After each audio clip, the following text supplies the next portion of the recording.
你好，歡迎參加今日嘅面試，我係 Michelle。你可以先講一下你應聘嘅咩職位，然後做一個簡短嘅自我介紹。Hello Michelle，你好啊，我係 Julius。我今日 apply 嘅係 data analysis 呢個 intern 嘅職位啦。我而家係港大 Year 3嘅學生。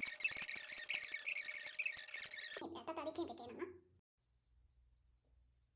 而家讀緊 Year 3，有 case competition 同埋相關 part time 嘅 experience。你點解會想喺我哋公司做 data analyst？我諗其實係因為我81% accuracy， 仲識得將 model output 連結去業務問題。呢個 case competition 入面，呢個 churn prediction model 係你主導做嘅，定係 team effort？係 team effort，但係我哋嘅分工係比較清晰嘅。個 contribution。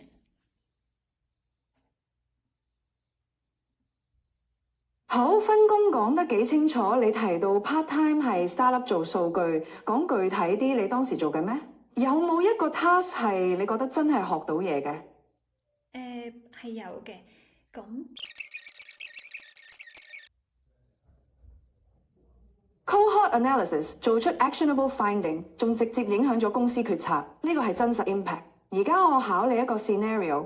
你喺我哋銀行做實習，主管叫你分析過去一年信用卡客戶嘅 spending pattern， 要喺後日早上 presentation。你攞到 dataset 之後，發現入面有大概15%嘅 transaction records 係 missing spending category， 仲有部分 transaction amount 係負數，你會點處理？我諗我會先 clean up 啲 data。處理晒啲missing values 同埋 negative values，然後再做分析。咁如果唔確定點處理嘅話，我會問翻我嘅 supervisor。你話處理 missing spending category， 具體你會點做啊？係 drop 晒佢哋，定係用某種方法 impute？ 點決定？我諗因為15% 唔係好多，我覺得可以 drop 晒佢哋，咁樣可能會比較簡單，同埋分析起身應該唔會差太遠。drop 咗15%嘅 records 之後，你點確保你嘅 analysis 唔會出現 bias？ 假設 missing category 係集中喺某類消費，例如全部都係 overseas transaction， 咁 drop 咗會點影響你嘅結論？呢個其實我好似冇諗得咁深，因為其實可能係會產生問題嘅，但係我未知道應該點樣解決。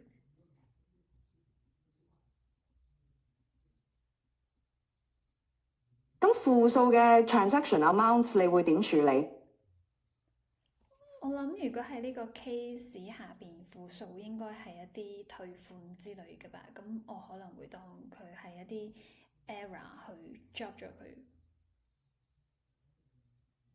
你點判斷係 error 定係 legitimate refund transaction？drop 咗所有負數，會唔會令你低估咗某類客戶嘅實際消費？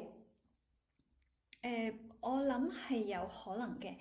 但係具體要去點樣區分唔同類別嘅一個消費，我覺得可能要係具體嘅 scenario 下，我要問翻我嘅 supervisor， 我哋去判斷翻，我先可以去做呢個 data cleaning。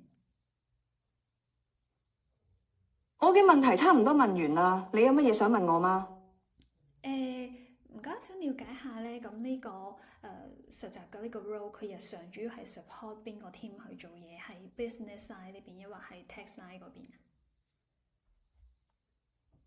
主要係配合 retail banking 同 risk management 兩個 team， 偏 business analytics， 唔係純粹 engineering 嘅工作。仲有其他問題嗎？咁 intern 喺呢度有冇機會會參與到一啲真實 client 嘅一啲 project， 抑或主要都係做翻啲 internal reporting？ 有機會接觸真實 project， 但涉及 client data 嘅部分會有 compliance 限制。你會喺 supervised 嘅環境下參與。問得好，問到關鍵嘅嘢。感謝你今日嘅分享，我哋會綜合評估你嘅表現，後續結果會由人事部門通知你。再見。Thank you, Michelle. Bye bye.